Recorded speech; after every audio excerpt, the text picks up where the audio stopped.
हम बातें कर रहे हैं दिल से, मैं आपका दोस्त, आपका अजीज सुशील। दोस्तों, अगर आपसे पूछा जाए कि हिंदी सिनेमा की सबसे बेहतरीन 10 फिल्में कौन सी हैं, तो आपका जवाब क्या होगा? आपके पसंद की 10 फिल्में कौन सी होंगी? दोस्तों, अक्सर ये देखा गया है कि जब भी बेहतरीन हिंदी फिल्मों के बारे में रिसर्च किया गया है, लोगों से पूछा गया है, मुंबई में, दिल्ली में, चंडीगढ़ में, पुणे में या हिंदुस्तान के हर कोने में, तो जो 10 फिल्में बताई जाती हैं उनमें बहुत सारे नाम आते हैं। जैसे मदर इंडिया आती है, गाइड आती है, प्यासा, कागज के फूल, दीवार और बहुत सारी फिल्में आती हैं। इन 10 फिल्मों में एक और फिल्म का शुमार हमेशा होता है। लिस्ट कोई भी हो, बाकी फिल्मों के नाम शायद बदल जाए, लेकिन इस फिल्म का नाम, इस फिल्म का जिक्र 10 बेस्ट फिल्मों में होता ही है। वो फिल्म है शोले, रमेश सिप्पी की शोले। दोस्तों, फिल्म मेकर जीपी सिप्पी ने अपने बेटे से कहा कि वो सलीम जावेद के स्क्रिप्ट पे ये फिल्म बनाए जिसका नाम शोले। बहुत ही दिलचस्प किस्से हैं शोले के बारे में। इस एक फिल्म के बेस पे, शोले के बेस पे बहुत सारी इंडस्ट्रियां खड़ी हो गई हिंदुस्तान में। बहुत सारी मिमिक्री आर्टिस्ट को बहुत सारा मटेरियल मिल गया जिंदगी भर के लिए, करियर बनाने के लिए। कई शोज इस पे चलते हैं, television shows, radio shows, stage shows Sholay के डायलॉग्स पे चलते हैं। कई आर्टिस्ट इस पे सर्वाइव करते हैं, कई म्यूजिक कंपनीज इस पे सर्वाइव करती हैं। शोले का बहुत बड़ा इम्पैक्ट है हमारी हिंदुस्तानी लाइफ पे, शोले पे और फिल्म मेकर रमेश सिप्पी पे बातें करनी है बहुत सारी। ये बातें हो रही है दिल से, आपके दिल की गहराइयों से। मैं आपका दोस्त, आपका अजीज सुशील। दोस्तों, रमेश सिप्पी ने बहुत सारी फिल्में डायरेक्ट की। अंदाज, सीता और गीता, शोले, शान, और उससे पहले वो अपने पिता प्रोड्यूसर जीपी सिप्पी के साथ फिल्मों में काम करते थे। एज एन एग्जीक्यूटिव प्रोड्यूसर वो उनके फिल्मों का काम संभालते, फिल्म मेकिंग ऑब्जर्व करते, और उससे पहले वो लंदन में पढ़ा करते थे। तब रमेश सिप्पी के पिता जीपी सिप्पी ने उनसे कहा कि वो मुंबई आ जाएं और उनको फिल्म मेकिंग में हाथ बटाएं। रमेश सिप्पी मुंबई वापस आ गए और वो अपने पिता के साथ काम करने लगे और फिर उन्होंने फिल्में डायरेक्ट करना शुरू कर दी। उन्होंने सभी दिलचस्प फिल्में बनाई, सभी फिल्में चली। अंदाज, सीता और गीता, शोले, शान, और इन सभी फिल्मों के जो राइटर्स थे वो थे सलीम जावेद। दोस्तों, शोले बनाने के दौरान बहुत सारे ऐसे किस्से हुए, ऐसी घटनाएं हुई जिन्होंने शोले को एक लेजेंड बना दिया, इस फिल्म को एक लेजेंडरी इवेंट बना दिया। हिंदुस्तानी फिल्म इंडस्ट्री का ही नहीं, लेकिन हिंदुस्तानी माइंडसेट के लिए, हिंदुस्तानी मन के लिए, दिमाग के लिए शोले एक इतिहास बन गया। हम बातें कर रहे हैं दिल से, मैं आपका दोस्त, आपका अजीज सुशील। दोस्तों, 15 अगस्त 1975 ये वो दिन था जब फिल्म शोले रिलीज हुई बम्बई के मिनर्वा सिनेमा में। और जब ये फिल्म रिलीज हुई तो पहले 2-3 हफ्ते ये फिल्म नहीं चली, ऑडियंस का कोई रिस्पॉन्स नहीं था और ये फिल्म एक कमर्शियल डिजास्टर डिक्लेयर की गई। ये फिल्म फ्लॉप है यूं माना जाने लगा। लेकिन जैसे जैसे वर्ड ऑफ माउथ पब्लिसिटी फैलने लगी, लोग इसके बारे में बातें करने लगे, तब इस फिल्म ने पिकअप किया और उसके बाद इस फिल्म ने इतिहास रचा। रमेश सिप्पी की ये फिल्म शोले मुंबई के मिनर्वा थिएटर में 5 साल से ज्यादा चली, 286 हफ्ते चली, सीधे 286 वीक्स, एक ही थिएटर में मुंबई के मिनर्वा में। इस फिल्म ने, शोले ने 60 थिएटर्स में गोल्डन जुबली मनाई। और इस फिल्म के रेवेन्यू के बारे में अगर बात करें तो इंडियन फिल्म इंडस्ट्री की सबसे हाईएस्ट ग्रॉसिंग फिल्म मानी जाती है। अगर इन्फ्लेशन का ख्याल रखें, अगर इन्फ्लेशन के हिसाब से एडजस्टमेंट करें तो शोले ने कमाए हैं $160 मिलियन, यानी 768 करोड़ 81 लाख रुपए। दोस्तों, शोले ने एक और रिकॉर्ड क्रिएट किया, कम से कम 100 थिएटर्स में सिल्वर जुबली मनाई। और बीबीसी ने इसके बारे में क्या कहा ये मैं आपको बताऊंगा। हम बातें कर रहे हैं दिल से, मैं आपका दोस्त, आपका अजीज सुशील। दोस्तों, 1999 में बीबीसी इंडिया ने डिक्लेयर किया कि शोले ये फिल्म ऑफ द मिलेनियम है और हिंदी टॉप की जो 25 फिल्में हैं उनमें से ये एक फिल्म है। उसी साल यानी 1999 में फिल्म फेयर ने अपने 50th annual film fair awards में रमेश सिप्पी को एक स्पेशल अवार्ड दिया शोले बनाने के लिए, film fair best film of 50 years. दोस्तों, मजेदार बात यह है कि जब ये फिल्म बनी 1975 में रिलीज हुई, तब इस फिल्म को कोई अवार्ड नहीं मिले, कोई भी अवार्ड नहीं मिले। लेकिन 50 साल बाद फिल्म फेयर को और बाकी अवार्ड कमिटीज को एहसास हुआ कि शोले को बहुत सारे अवार्ड्स मिलने चाहिए थे, क्योंकि ये एक बेहतरीन फिल्म थी। हर लिहाज से, हर दर्जे से ये बेहतरीन फिल्म बनी थी। और फिर 50 साल बाद रमेश सिप्पी को फिल्म फेयर अवार्ड मिला for film fair best film of 50 years. कभी कभी ऐसे भी होता है दोस्तों। हम बातें कर रहे हैं दिल से, मैं आपका दोस्त, आपका अजीज सुशील। दोस्तों, यूं माना जाता है कि रमेश सिप्पी ने शोले बनाई 3 फिल्मों को देखकर। ये फिल्में हैं seven samurai, the magnificent seven और हिंदी फिल्म मेरा गांव मेरा देश। ये ठीक है कि शायद रमेश सिप्पी ने इन फिल्मों को देखा होगा और इनसे इंस्पायर हुए होंगे, लेकिन शोले अपने आप में एक अलग फिल्म थी, बहुत ही खूबसूरत फिल्म थी। उन्होंने इस तरह ये फिल्म बनाई सलीम जावेद के स्क्रिप्ट पे कि इसका अपना एक अलग वजूद हो गया। शोले अपने आप में एक मिसाल बन गई। इसमें सब कुछ था, लेकिन इस तरह लिखा गया था ये स्क्रिप्ट और इस तरह ये फिल्म बनाई गई कि ये फिल्म लोगों को बहुत बहुत पसंद आई। कई लोगों ने इसे 100 से ज्यादा बार देखा है। कई लोग शोले के डायलॉग्स आज याद करके बताते हैं और इनेक्ट करते हैं। शोले की एक और खासियत है दोस्तों, शोले का हर किरदार, हर कैरेक्टर, बड़े से बड़ा कैरेक्टर और छोटे से छोटा किरदार भी लोगों को भा गया और लोगों को आज भी याद है। आप इमेजिन करिए, आप सभी जानते हैं वीरू और जय और गब्बर सिंह, ये तो आप सभी जानते हैं, लेकिन इस फिल्म में एक कैरेक्टर था सांभा का। आप जरा इस फिल्म को याद करिए। क्या आपने सांभा का कहीं भी इस फिल्म में कोई क्लोजअप देखा? जब भी गब्बर सिंह कहते अरे ओ सांभा, तो कहीं दूर एक रॉक पे, एक चट्टान पे बैठे थे सांभा गन लिए। लेकिन गब्बर सिंह ने थ्रू आउट फिल्म में सांभा को याद किया, बुलाया, अरे ओ सांभा, कितना इनाम रखे हैं सरकार हम पर? पूरे 50,000। सुना? और इस वजह से ये छोटा सा किरदार निभाने वाले मैक मोहन स्टार बन गए और उनको इस फिल्म के बाद बहुत सारी फिल्में मिलने लगी। उनका करियर बन गया। उससे पहले वो छोटे मोटे रोल किया करते थे, लेकिन अरे ओ सांभा शोले ने मैक मोहन का भी करियर बना दिया। ये था जादू रमेश सिप्पी के फिल्म शोले का। बातें और भी, हम बातें कर रहे हैं दिल से, मैं आपका दोस्त, आपका अजीज सुशील। दोस्तों, रमेश सिप्पी ने शोले इस तरह बनाई कि इस फिल्म का हर किरदार यादगार रहा। उन्होंने चार्ली चैपलिन के द ग्रेट डिक्टेटर से एक किरदार उठाया और असरानी को बना दिया अंग्रेजों के जमाने का जेलर, और असरानी का ये कैरेक्टर यादगार बन गया। इसी तरह धर्मेंद्र का कैरेक्टर वीरू का बसंती के लिए प्यार का इजहार करते हैं और बसंती की मौसी को मनाते हैं कि वो उनकी शादी करा दे। बसंती से शादी करनी है, बसंती से। वीरू, मैं तुमसे शादी करने के लिए तैयार हूँ, अब नीचे आ जाओ। अरे गाँव वालों, सुना तुमने भाइयों?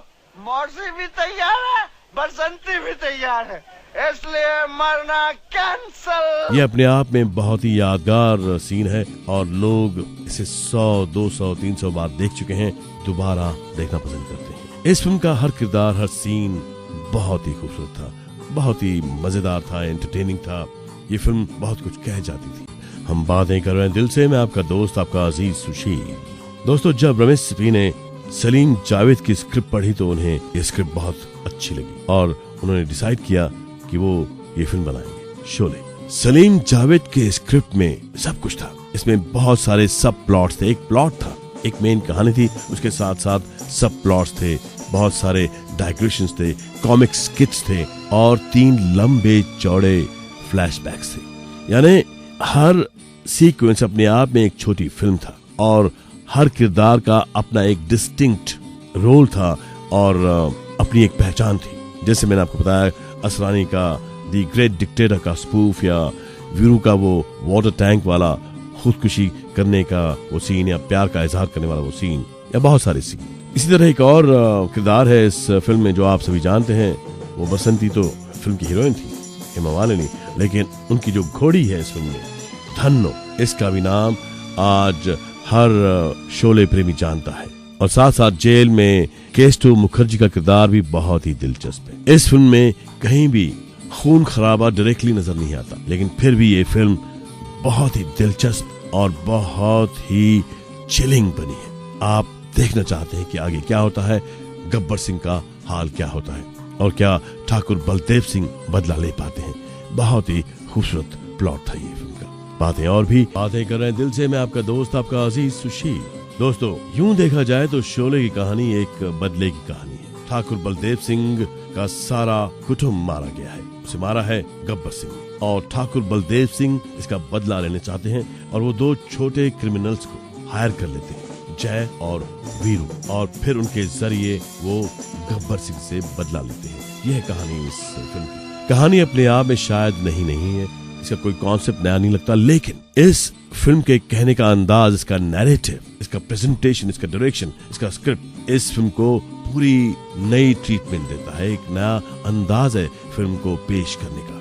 इस वजह से ये फिल्म लोगों को बहुत पसंद आई। इस फिल्म का बैकग्राउंड म्यूजिक जो पंचम दा ने यानी आर डी बर्मन ने कंपोज किया गानों के साथ साथ, वो भी अलग था और इस फिल्म के लिए बहुत ही सही था। इस वजह से फिल्म का जो इफेक्ट है वो और भी बेहतर हो जाता है और बहुत ड्रामेटिक हो जाता है। एक हमेशा वाली कहानी को नए अंदाज में पेश करने का जो एक उदाहरण है वो है शोले। रमेश सिप्पी ने और बहुत सारी फिल्में बनाई हैं, वो अब भी फिल्में बना रहे हैं, लेकिन शोले उनके करियर की बेहतरीन फिल्म मानी जाती है। हम बातें कर रहे हैं दिल से, मैं आपका दोस्त आपका अजीज सुशील।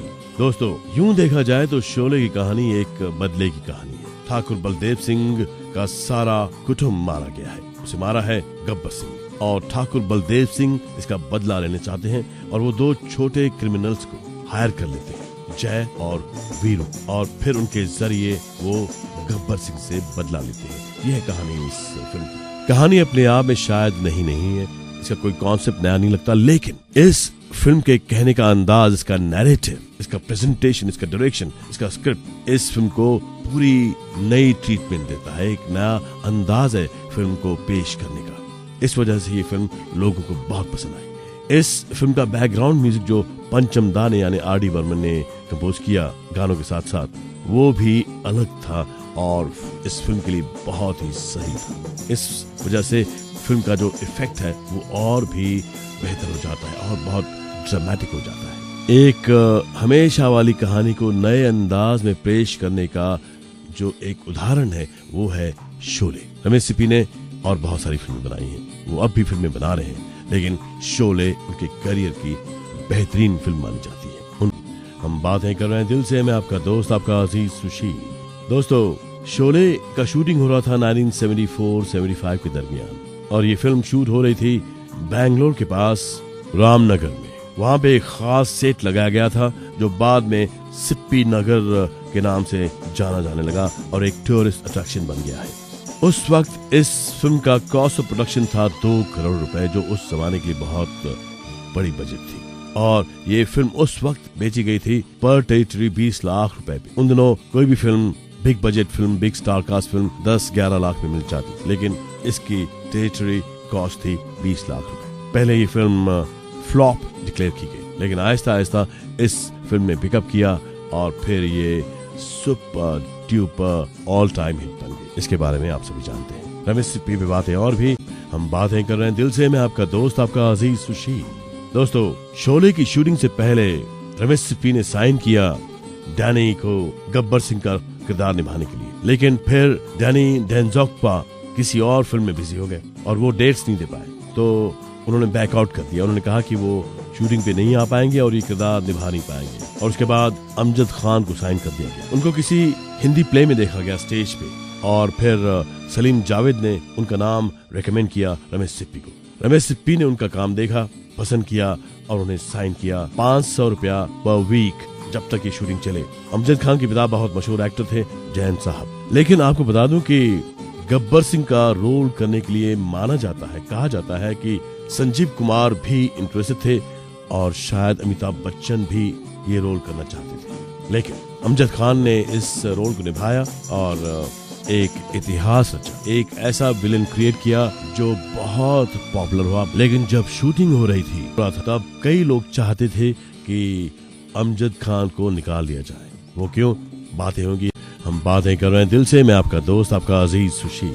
दोस्तों, जब रमेश सिप्पी शोले का शूटिंग कर रहे थे और आधी से ज्यादा फिल्म बन चुकी थी, यानी शूट हो चुकी थी, तब कई लोगों का मानना था कि अमजद खान जो किरदार निभा रहे थे गब्बर सिंह का, वो सही नहीं था, इफेक्टिव नहीं था। किसी को भी उनकी डायलॉग डिलीवरी पसंद नहीं थी और कई लोगों ने ये रमेश सिप्पी से कहा, अपना ओपिनियन बता दिया। कई लोगों ने जिप्पी सिप्पी साहब पे भी ये प्रेशर डाल दिया कि भाई इस विलन को चेंज कर दो, कोई और ले लो। लेकिन रमेश सिप्पी ने इन बातों को सुनकर उन्हें नजरअंदाज कर दिया। उन्हें अमजद खान के किरदार पे, उनके परफॉर्मेंस पे पूरा यकीन था, भरोसा था। उन्होंने कहा ये फिल्म बनेगी तो अमजद खान के साथ बनेगी। उन्होंने किरदार सही ढंग से निभाया है, उनकी डायलॉग डिलीवरी बहुत अच्छी है। भले ही आपको इस वक्त अच्छी ना लगे, आप फिल्म के रिलीज होने का इंतजार करिए, फिर बात करेंगे। रमेश सिप्पी को अमजद खान में बहुत भरोसा था और फिर जब शोले रिलीज हुई 15 अगस्त 1975 को, उसके बाद क्या हुआ आप सभी जानते हैं। एक इतिहास रच गया। अमजद खान सबसे बेहतरीन विलन माने जाते हैं अब तक के। उनका ये किरदार गब्बर सिंह का सबसे यादगार माना जाता है और उनकी डायलॉग डिलीवरी, उनके डायलॉग डिलीवरी पे लाखों करोड़ों लोग आज भी अपना प्रोफेशन, अपना करियर चलाते हैं। ये कमाल है अमजद खान का और डायरेक्टर रमेश सिप्पी साहब। बातें और भी, हम बातें कर रहे हैं दिल से। मैं आपका दोस्त, आपका अजीज सुशील। दोस्तों, जब शोले रिलीज हुई तब क्रिटिक्स ने जो रिव्यूज लिखे शोले पे, वो बहुत ही दिलचस्प है, बड़े ही मजेदार हैं। सभी क्रिटिक्स ने इस फिल्म को एक बकवास फिल्म करार दिया। ट्रेड गाइड ने लिखा कि इस फिल्म का नाम शोले नहीं, चोले होना चाहिए या चोली होना चाहिए। एक और क्रिटिक ने लिखा कि ये film full of sound and fury signifying nothing है, यानी बहुत शोर शराबा है लेकिन फिल्म कुछ नहीं कहती, कुछ भी नहीं है फिल्म में, बकवास है, सब खाली खाली है। यानी ट्रेड पंडित्स ने, क्रिटिक्स ने इस फिल्म को राइट ऑफ कर दिया था। नतीजा ये कि पहले 2-3 हफ्ते ये फिल्म नहीं चली, लेकिन फिर लोगों ने इस फिल्म की जादू को महसूस किया। ये फिल्म ऑल टाइम हिट साबित हुई। दोस्तों, रमेश सिप्पी के पास जाने से पहले सलीम जावेद ने मनमोहन देसाई को अप्रोच किया था कि वो शोले डायरेक्ट करें, लेकिन वो बहुत बिजी थे। उन्होंने कहा कि वो नहीं कर पाएंगे।